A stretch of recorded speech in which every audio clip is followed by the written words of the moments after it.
Good morning! Good morning, guys. Katatapos ko lang maglinis dito and then ng CR. Hindi naman siya everyday, every other day. Wala lang, na-OOC lang ako. And nag-running ako dito. Naka-running shoes pa ako. Nilinis ko kasi itong Skechers na shoes ko. Para sabi ko, dito ako mag-run sa loob. Kasi kapag sa labas, pag isang dami sasakyan. Tapos, gusto ko mag-run, yung hindi mausok, no, hindi maalikabok. Di ko alam kung naririnig niyo yung electric fan. Tapos, paggising ko kanina, Diyos ko, ilang balik ata ako sa CR. Siguro mga 5 times. Ganyan ang guys, sa problem kapag wala ka ng gallbladder. Pabalik-balik ka sa CR hanggang sa mailabas mo lahat.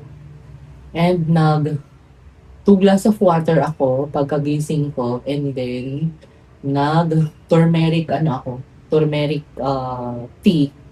Nilagyan ko ng black pepper, turmeric, hot water, siguro mga 1/4, and then the rest is cold water. And then, hindi ko alam kung naririnig yung electric fan. Naririnig nyo ba? Hindi nyo naman naririnig kasi naka-voice isolation pala ako.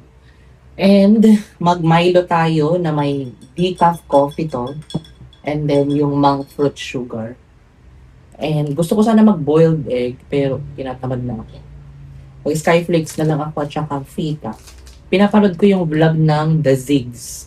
Yung mga kapatid na lalaki ni Simple Race at saka ni Rich Zigs. Diba? Lahat pa sila ng magkakapatid na go-vlog nila. Sarap talaga nito. Milo na may decaf coffee and isang monk fruit lang na gano'n. Try nyo. And then, ano ba yung sasabihin ko? Dapat magpapalaundry ako ngayon ng mga kubrikama, ng mga kumot, ng mga tuwalya. Pero sabi ko siguro sa Lunes na lang para isahan. Kasi today is Saturday, guys. January 17, 2026. Grabe, no? 14 days na lang matatapos na yung January. And then February na naman. Ang bilis ng panahon, grabe. Hindi pa ako nakakapag-travel. Sabi ko, gusto ko mag-travel. Pero saan kaya ako magta-travel? Hinihintay ko ang aking sponsor. Charing. Favorite ko to, guys. Fita. Kaya kung gusto niyo ako mapasaya, fita, mga biscuit. Parang natanggal na naman yung dikit ng aircon ko. Dikit ng cover ng aircon. Kasi di ba nilagyan ko ng cover yung gilid-gilid. Parang natatanggal na naman siya. Ito natanggal ba siya? Kung naka-curve lang. Guys, nagluluto na pala ako ng kanin dito sa rice cooker ko sa Gabor. And bumili ako ng pechay, carrots at saka patatas. Lagyan ko ng corned beef. Pero yung pechay siguro ilaga ko lang. Tapos yung corned beef, lagyan ko ng patatas at saka carrots. Igisa ko lang sa sibuyas para may ulam. Guys, luto na pala yung aking sinaing. Ayan. And nakapaghiwa ako ng sibuyas bawang, guys. And then nahiwa ko na din itong patatas at saka yung carrots. And then ilaga ko na lang siguro ito, depende. Ay nako guys, alam niyo na disappoint ako. 'Di ba sabi ko magluto ako ng corned beef na may patatas. Ang nabili ko pala luncheon meat pala ito. Nakakabanas naman. Kaya ipiprito ko ito. So ito, igigisa ko na lang siya para meron akong gulay. Pagsama-samahin ko na lang kaya, no? Ay, so luto na guys, kakalokoy. Na-slice ko na pala itong luncheon meat. And magprito na tayo. Wala pala akong thong. Kailan kong bumili ng thong, kailan kong bumili ng peeler, kailan kong bumili ng anong tawag dito? Yung pambukas ng dilata. Luto na as. Pinagkasya ko na lang dito para isahang luto. Para tipid tayo sa kuryente. Tapos yung pinagprituhan nito, igisa ko na lang yung sibuyas, bawang, at saka itong mga gulay. Para meron akong gulay, kaloka. Nabiktima ako ng luncheon meat. Kala ko corned beef. Guys, tapos na ako magprito ng luncheon meat na, dito, Pure Foods. And ginisa ko na sa sibuyas bawang yung carrots and nasa ilalim yung carrots tsaka patatas. Inibabaw ko lang yan para mabilis maluto. Sabay-sabay. Guys, luto na itong niluto kong mix vegetable. Let's eat! I'm so excited! Guys, kain na tayo! Konti lang yung asin na nilagay ko dito para hindi maalat. Mga natin. Hindi ako tumitikim. Perfect, kaayo. Parang lasang butter. Hindi ko naman nilagyan ng butter. Ay, kasi yung pinagprituhan ko pala. At least may gulay tayo, di ba? Tapos, dalawang luncheon meat na kakain. Papa-dentist pala ako today. Kakabit yung bago kong braces. Pinag-iisipan ko akong metal braces or ceramic braces. Sana wag umulan. Alas 3 yung appointment ko. Kailangan mga 2:15 nakaalis na ako. Maalat ang luncheon meat ng Pure Foods. Lasang spam. Napanood ko pala yung vlog ni Hey It's Faye. Ang ganda sa Canada, no? Sana in my life makarating din ako ng Canada. Kain tayo. Guys, nakaligo na pala ako and nag-sunscreen lang ako ng the original and lip shiner na Nivea. Kasi hindi ayaw mag-lipstick. Kasi nga, di ba, ilalagay yung braces ko. And cologne lang ako ng Bath and Body Works. Ito yung hinahanap kong fragrance yung amoy. Your Cheeky. Pero wala na. Kaya nung pumunta ako ng Bath and Body Works, wala. Parang may mga same color, pero hindi same ng amoy. And ito yung bag na gagamitin ko from TikTok shop. Momo ata yung brand nito.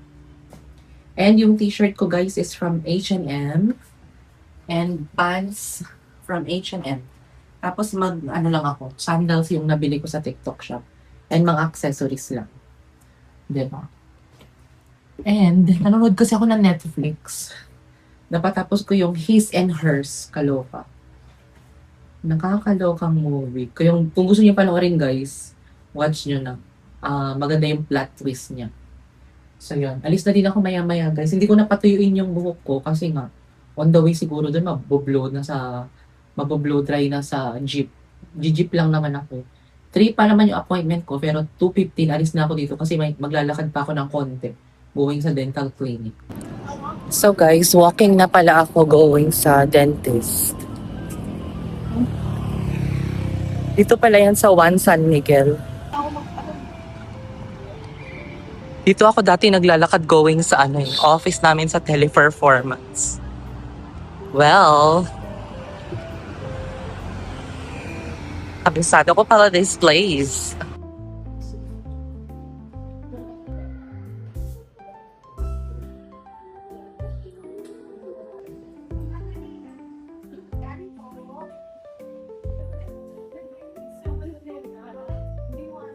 Guys, bahay na pala ako. And ayan, kabit na ang ating braces. Back to braces na naman tayo after 3 days. Pinagpahinga lang muna kasi yung teeth ko bago i-reinstall ulit. Ayan. So, grabe. Ang sakit guys nung tinatanggal yung old, semen. And may kasamang, oral kit. And bumili pala ako ng bread guys. Ayun. Banana bread, homemade. At saka itong ham, 25 pesos each. Yung parang merong hotdog ito. Kain ako. Guys, nakapaghilamos na pala ako. Hindi na ako nag-vlog kanina nung kumain ako ng dinner. Kasi nga, same lang din naman yung kinain ko. And diba, nakaka-disappoint yung, yung nabili ko. Akala ko, Pure Foods na corned beef. Yung pala, Pure Foods na luncheon meat.